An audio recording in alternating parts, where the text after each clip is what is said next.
nivyo no munsi rero harabaye inyuma y'iyo formation harabaye ibibazo byatanzwe kugira babone ababyifashemo neza gusumba abandi. Hama na jewe nkaba narakoze neza, nkaba nabaye mu ba mbere.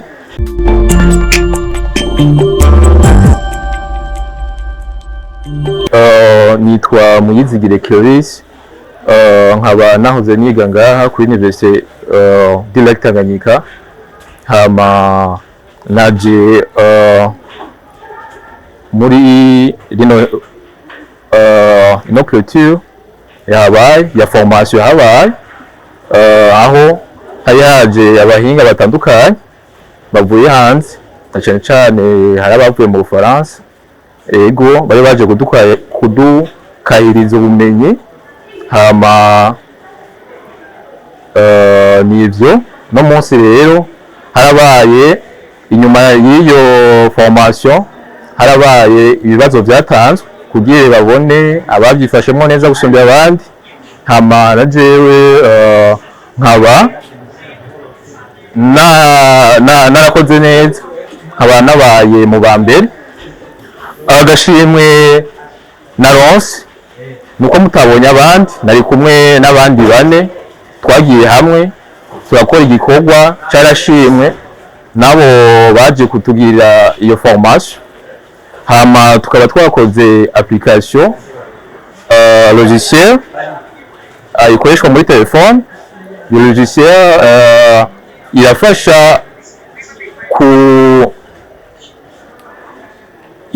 izofasha abanyeshure n'abigisha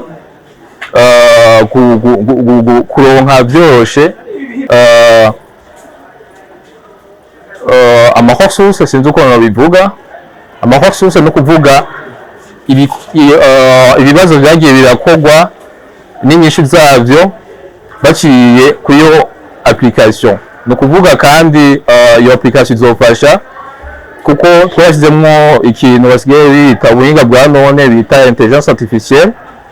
Ni ubuhinga bukorana n'iyo application twashyizemo kugira umunyeshuri ahari wanashima agashobora kubaza iyo application ikibazo yipfuza bivanye n'amaressources, ibibazo twagiye turashira tuzoba dufise.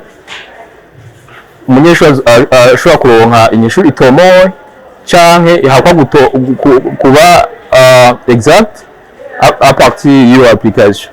Rero nuko application ikora mu bisanzwe. Yitwa Quick Hub.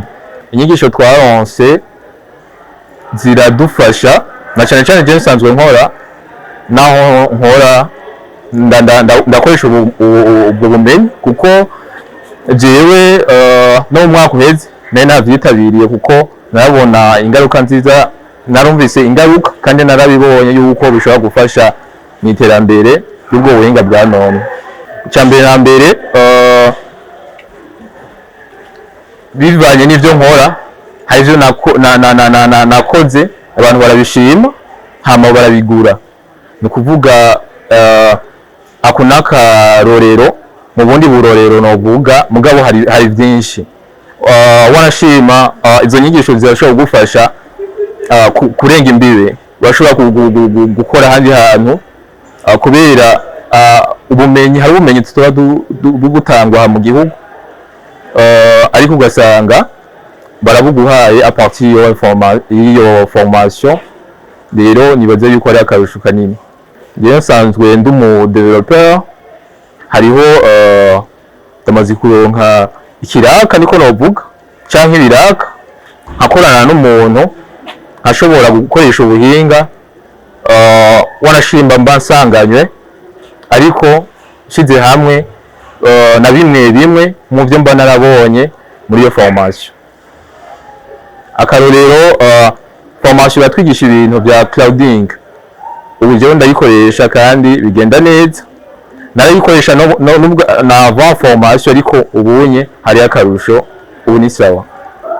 Icyo nosaba nuko nosaba abandi banyeshure bari muri informatique kwitabira ivyo bintu kuko birafasha.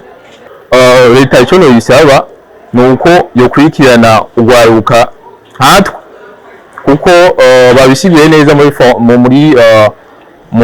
mu nama yabaye inyuma y'iyo formation bavuze yuko ubumenyi ari itunga rikomeye cyane ku muntu no ku gihugu. Nibaza yuko leta yofata mu mugongo cyane cyane ikintu kijejwe no gukahiriza ubwenge abanyeshuri. Nibaza yuko bishobora gufasha benshi.